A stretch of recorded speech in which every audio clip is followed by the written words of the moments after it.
Barça peut-il réussir la remontada? C'est la question préoccupante.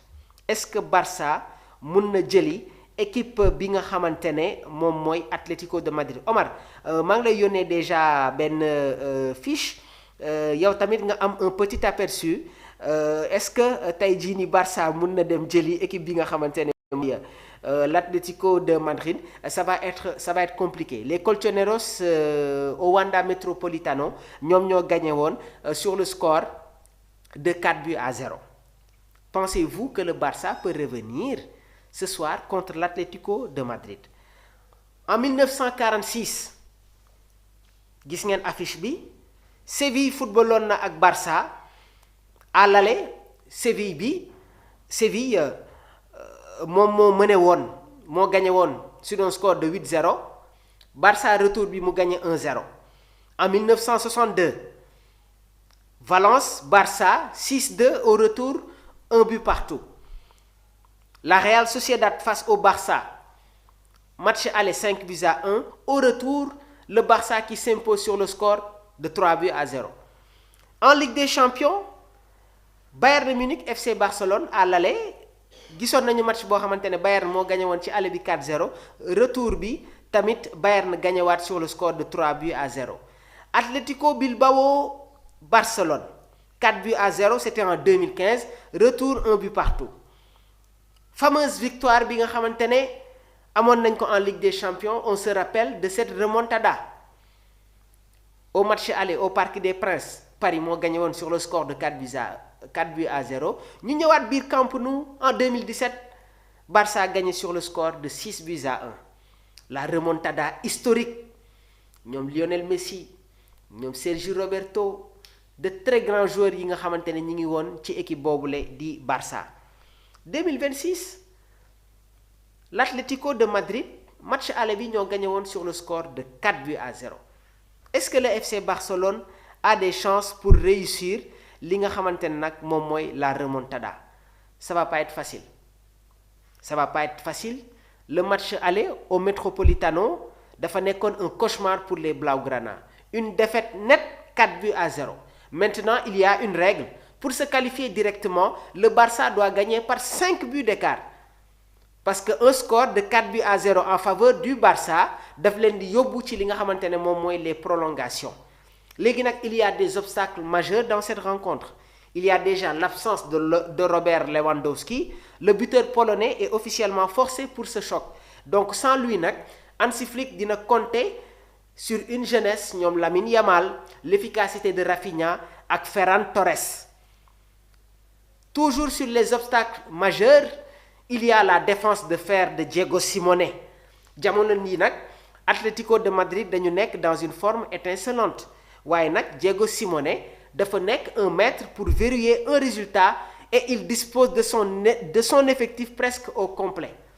Le Barça n'a pas battu l'Atlético par 4 buts d'écart ou plus depuis la saison 2011-2012. waaye nag il faut y croire quand même.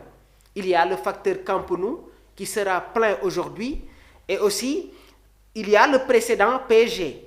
C'est le seul club au monde capable d'invoquer le miracle du 6-1 de 2017 contre le Paris Saint-Germain après avoir perdu 4-0 à l'aller. L'ADN de la remontada est là. Mais Lamine Yamal aussi, le jeune crack vient d'inscrire un triplé face au Villarreal. Match boobu Pape Alassane Gueye moo dugaloon en faveur des sous-marins jaunes. Mais Lamine Yamal avait marqué un triplé dans cette rencontre. Est-ce que le Barça doit dépendre aujourd'hui de Lamine Yamal? On va mettre un point d'interrogation.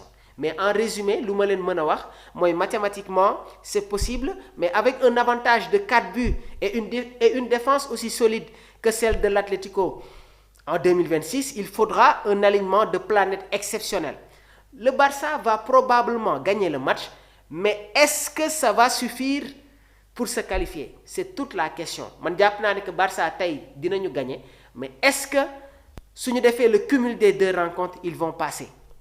Maa ngi xaar seeni ay réaction lan ngeen gis lan ngeen voilà quelle est votre analyse concernant boobu les rencontres. J'attends vos réactions. Alors sans plus tarder aussi dañuy jàll rapidement ci li nga xamante ne nag moom mooy am na ku may laaj ci information buy concerner Kylian Mbappé. Il est blessé.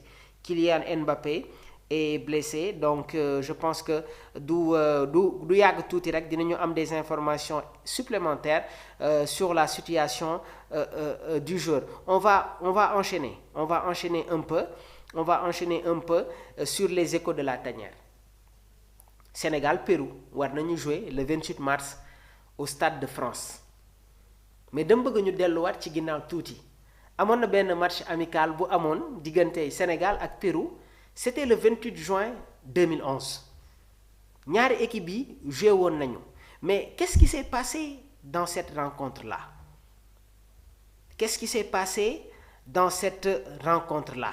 Match boobu Pérou moo ko gagné woon sur le score comme ni ma leen ko waxee sànq de 1-0.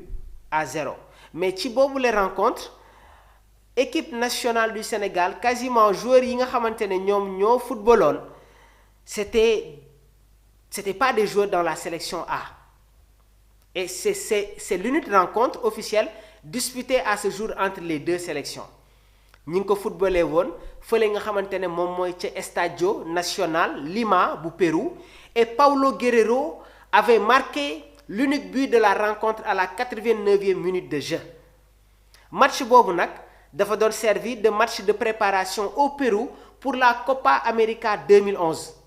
Mais ci boobu les rencontres, le Sénégal avait aligné une équipe composée en grande partie de joueurs locaux et de jeunes talents, car le match ne tombait pas sur une date FIFA permettant de libérer tous les cadres évoluant en Europe. Ci boobu les sélections Pérou, il y avait Guerrero, amoon na des joueurs comme Carrillo. Ci équipe nationale du Sénégal ci boobu les rencontres, Moussa Sow footballoon na, waaye tamit il y avait des joueurs comme Esteban Badji, ñoom Diamanka, et des joueurs comme ki nga xamante ne nag mooy Issa Sarr. Yéen a ngi fàttaliku Issa Sarr ci boobu le match footballoon na. Donc c'était un petit rappel historique pour ngeen am les confrontations yi nga xamante ne amoon na entre les deux pays.